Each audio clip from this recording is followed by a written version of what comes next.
বৰ্তমান এতিয়া আছোঁ আমি শ্ৰীমন্ত শংকৰদেৱ কলাক্ষেত্ৰত আৰু দেখাইছোঁ ইয়াত ৰাতিৰ পৰিৱেশটো বহুত ধুনীয়া হয়। আগতে যেতিয়া আহিছিলোঁ ৰাতি আহিছিলোঁ বহুত ধুনীয়া পৰিৱেশ, চবফালে লাইট, এই যিখিনি এইবোৰ দেখিছে এইবোৰতো পৰা পানীত লাইটিং হৈ থাকে, কি ধুনীয়া লাগে দেখিবলৈ। আৰু এখন হৈছে গেট, ৰংঘৰৰ আৰ্হিত বনাইছে গেটখন।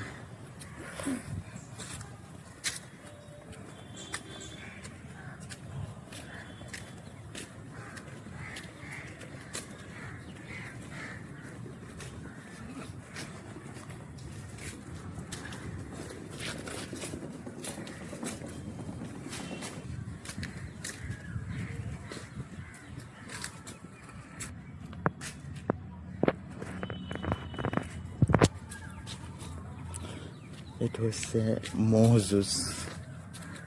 যুঁজৰ এটা আৰ্হি বনাই থৈছে আৰু ইয়াত ধুনীয়াকৈ।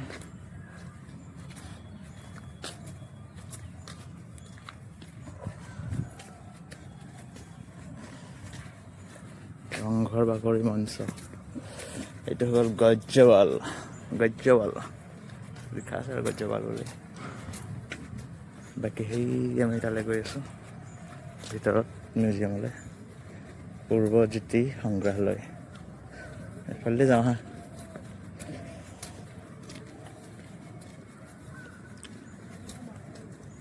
গৈ পূৰ্বজ্যোতি সংগ্ৰহালয় কলাক্ষেত্ৰৰ এটা বহুত পুৰণা সংগ্ৰহালয়, য'ৰ ভিতৰত বহুত ধুনীয়া ধুনীয়া বস্তু, মানে বহুত বস্তু সংগ্ৰহ কৰি থোৱা আছে। তাত এপাক আমি সোমাই লওঁ, তাৰপিছত দেখাই আছোঁ ভিতৰত।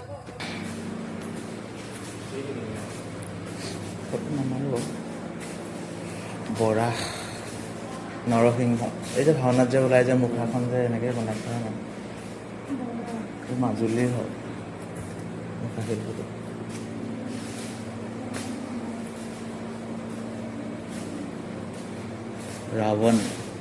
ৰাৱণ হোমে, ৰাৱণ হোমে বুলি ক'ব পৰা। হিৰণ্যাক্ষ,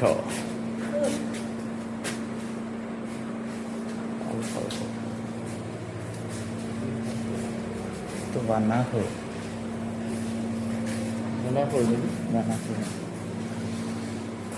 এই নৃসিংহৰ ফটোৰে হয় চাগে, মূৰ্তিয়ে হয় চাগে এইটো, হয় নৃসিংহ। এইটো কমপ্লিট ইয়াত মুখা শিল্পটো আছে, মানে মাজুলীৰ যিবিলাক মুখা শিল্প।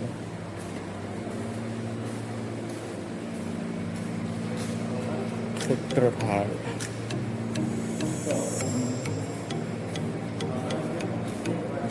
ভাওনা সংস্কৃতিটো আছে ইয়াত।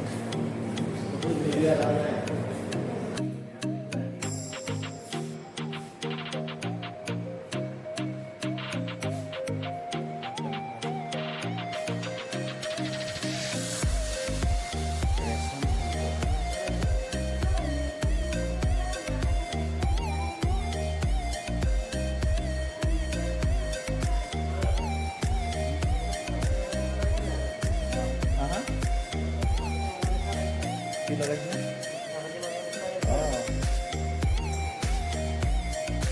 সংযম জনগোষ্ঠী।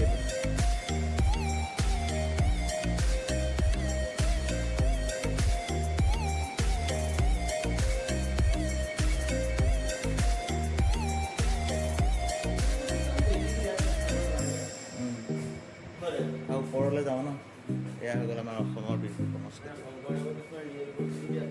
আছেতো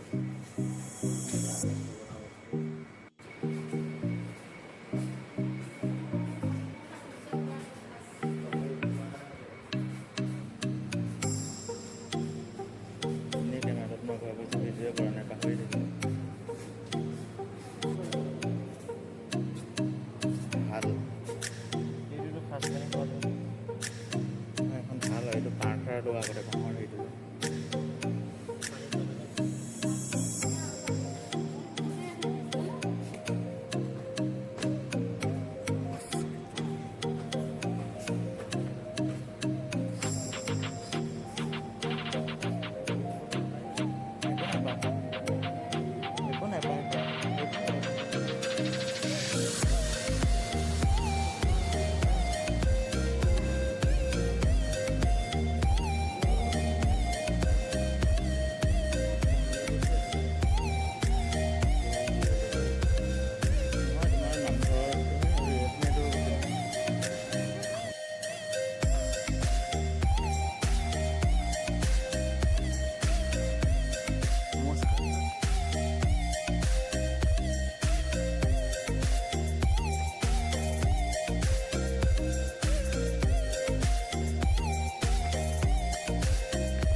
ককা ভিতৰত আছে নি এইয়া ভিতৰত আছে ককা নামাতে বেয়া পালে আইতা কিবা এটা কওক